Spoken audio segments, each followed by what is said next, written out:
ये surgical safety checklist के बारे में बात करें तो जो सर्जिकल सेफ्टी चेकलिस्ट है वो सबसे पहले WHO ने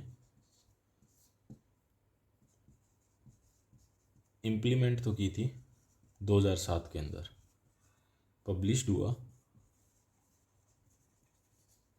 2008 के अंदर। कौन से प्रोग्राम के तहत बना? तो वो था सेफ सर्जरी सेव लाइफ। और इसका लीडर कौन था प्रोग्राम का? तो वो थे एक अतुल गवांडे। ये प्रोग्राम 2007 में था। ठीक है। अतुल गवांडे जी की एक बुक है surgical manifestation checklist manifesto, checklist manifesto 2009 के अंदर पब्लिश्ड हुई थी, जिसमें इन्होंने बताया कि सर्जिकल चेकलिस्ट की क्या इंपॉर्टेंस है। इनके अकॉर्डिंग इन्होंने एक स्टोरी में बताया था, वो शॉर्ट में बता देता हूँ कि सबसे पहले फ़्लाइट के अंदर कोई B-17 एक विमान था, उसका टेस्ट ड्राइव चल रहा था। उसके अंदर जो एक्सपीरियंस पायलट था वो कुछ जो इम्पोर्टेंट स्टेप थे उसको मिस कर गया, और उसकी वजह से वो पायलट वो जो फ्लाइट है वो क्रैश हो गया। तो उसके बाद से चेकलिस्ट जो है वो इम्प्लीमेंट किया गया, और इसी टेस्ट ड्राइव ने 1.8 मिलियन मील का वो ट्रैवल करके और रिकॉर्ड साबित किया था। तो इन्होंने थोड़ी इम्पोर्टेंस के बारे में बताया कि चेकलिस्ट क्यों जरूरी है। चेकलिस्ट का मेन पर्पज़ क्या रहता है तो वो मैं आपको बताता हूँ। इसका जो पर्पज़ रहता है मेन, वो रहता है कि एक तो कम्युनिकेशन बेटर करना। अब कम्युनिकेशन कौन किस में होगा? टू पूरी सर्जिकल टीम के अंदर। तो टीम में कौन कौन आएगा? एक तो अनेस्थेसियोलॉजिस्ट आ जाएगा, सर्जन आ जाएगा और नर्सिंग ऑफिसर आ जाएंगे, है ना, जो सर्कुलेशन में और फ्लो स्क्रब में जो नर्सिंग ऑफिसर रहते हैं वो। एक तो ये कम्युनिकेशन बेटर करना, दूसरा था इम्प्रूव आउटकम,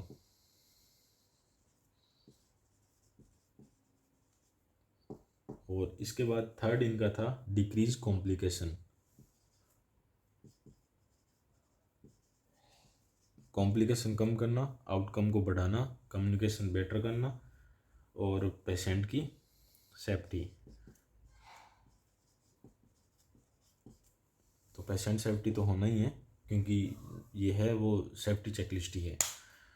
तो पेशेंट सेफ्टी इसलिए क्योंकि अगर आप कोई स्टेप मिस कर रहे हो, या जो मार्किंग जहाँ पे इंसिजन मार्क है वो आप मिस कर रहे हो, पार्ट जहाँ पे इंसिजन देना है वो मिस कर रहे हो, या इंस्ट्रूमेंट मिस कर रहे हो, तो वो आपको इस चेकलिस्ट से आप एक बार आपके ध्यान में आ सकता है। तो ये था। तो इसके बाद इसके स्टेप की बात करते हैं। कितने स्टेप है इसके अंदर? तो इसके अंदर टोटली जो स्टेप रहते हैं वो 5 स्टेप रहते हैं। इसमें फर्स्ट होता है ब्रीफिंग, दूसरा होता है साइन इन, तीसरा होता है टाइम आउट, चौथा होता है साइन आउट, पांचवा होता है डीब्रीफिंग। ठीक है। तो WHO ये टोटल इन लोगों ने 5 स्टेप बनाए। इस 5 में से WHO ने सेकंड, थर्ड और फोर्थ 3 स्टेप उठाए। ठीक है। तो WHO की जो चेकलिस्ट है सर्जिकल सेफ्टी चेकलिस्ट, उसके अंदर 3 स्टेप हैं जो मेन चेकलिस्ट के सेकंड, थर्ड और फोर्थ है। ये क्वेश्चन है ना। इन 3 स्टेप के अंदर सब स्टेप जो बोलते हैं, या आइटम्स बोल लो, उन लोगों ने आइटम बोला, इसके जो सब स्टेप हैं वो टोटल 19 सब स्टेप है। इन सब स्टेप को डिवाइड है, कैसे डिवाइडेशन है? साइन इन के अंदर 7 है, टाइम आउट के अंदर 7 है, साइन आउट के अंदर 5 है। तो ये टोटल बनते हैं 19। ठीक है। ब्रीफिंग और डीब्रीफिंग। ब्रीफिंग क्या होता है? जब पेशेंट आपका ओटी के अंदर, ऑपरेशन रूम के अंदर आ जाता है, तो उस टाइम ब्रीफिंग को क्या बोलते हैं कि ब्रीफिंग के अंदर क्या है कि inform someone with necessary information. अगर आपको सर्जरी से रिलेटेड कुछ नेसेसरी इन्फॉर्मेशन देती हैं अपनी टीम को, इंटायर टीम को, या किसी एक सर्जन को या नर्सिंग ऑफिसर को या किसी को भी, तो वो ब्रीफिंग के अंदर आता है। डीब्रीफिंग के अंदर क्या होता है कि जब आपका असाइनमेंट कंप्लीट हो गया, आपकी सर्जरी कंप्लीट हो गई, तो उसके बाद अगर आपको उस सर्जरी से या असाइनमेंट से रिलेटेड अगर कोई इन्फॉर्मेशन पास करनी है या क्वेश्चनिंग करनी है, उसका आउटकम लेना है, फीडबैक लेना है, जो भी आप बोल सकते हो। तो फीडबैक तो क्या होगा, आउटकम लेना है उसका, तो उसको डीब्रीफिंग में काउंट करते हैं। तो इन दोनों को WHO ने मेंशन नहीं किया। अब रहेगी बात साइन इन, टाइम आउट और साइन आउट। इनके बारे में बताता हूँ। जो साइन इन है उसके अंदर 7 स्टेप है।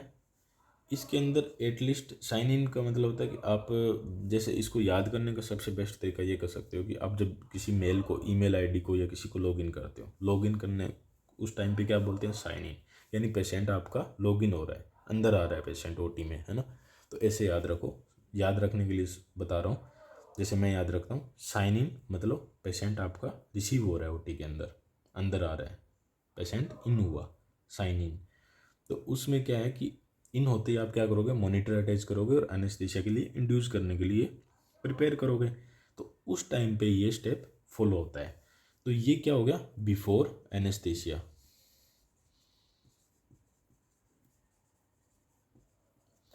तो ये बिफोर एनेस्थीसिया, तो पेशेंट क्या होगा इसमें, ओरिएंटेड, है ना। तो ओरिएंटेड होगा, ये इसका क्वेश्चन है। क्योंकि इस टोटल सर्जिकल चेकलिस्ट के अंदर सिर्फ ये साइन इन है और ब्रीफिंग है, उसके अंदर ही पेशेंट ओरिएंटेड होता है ना। ब्रीफिंग है वो ऑपरेशन रूम के अंदर भी हो सकता है, ऑपरेशन रूम के बाहर भी डिस्कस हो सकता है। लेकिन जो ये आप मान लो साइन इन के अंदर पेशेंट ओरिएंटेड होता है।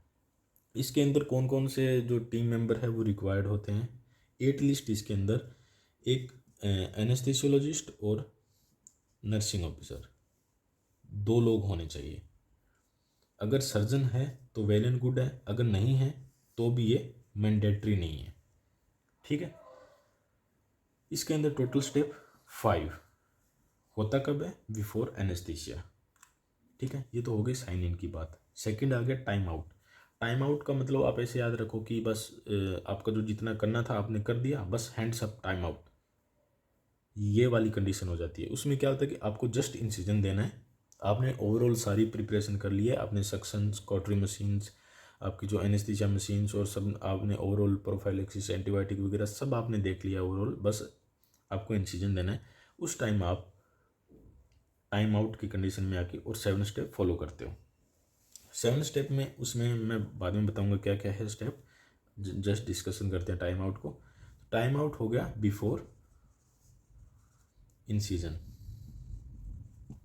ठीक है, इंसिजन से पहले। इसके अंदर टीम मेंबर में कौन कौन होना चाहिए, तो इसमें मैंडेटरी है एनेस्थीसियोलॉजिस्ट, सर्जन और नर्सिंग ऑफिसर, तीनों होने चाहिए। इसमें टाइम आउट में कितने स्टेप है, 7, और होता कब है, before incision, just before incision.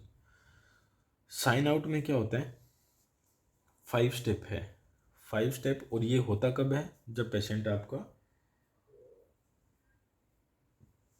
Operation room leave करता है। तो इसको आप ऐसे मान सकते हो कि क्लोजर टाइम पे, है ना, क्योंकि उसमें कुछ स्टेप ऐसे हैं जो आपको क्लोजर में काउंट्स में हेल्प करेंगे। नीडल काउंट हो गया, मोप और गॉज पीस का काउंट हो गया, इंस्ट्रूमेंट काउंट हो गया, ये सब में तो आप क्लोजर टाइम पे इसको रिपीट कर सकते हो, ठीक है। तो इसमें बिफोर क्लोजर, और जो चेकलिस्ट के अंदर मेंशन है वो ये है, बिफोर OR रूम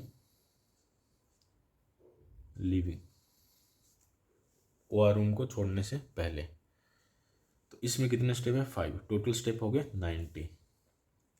इसके अंदर कौन कौन जरूरी है, इसके अंदर सेम एनेस्थीसियोलॉजिस्ट, सर्जरी टीम और NO, तीनों के तीनों लोग इसमें जरूरी है।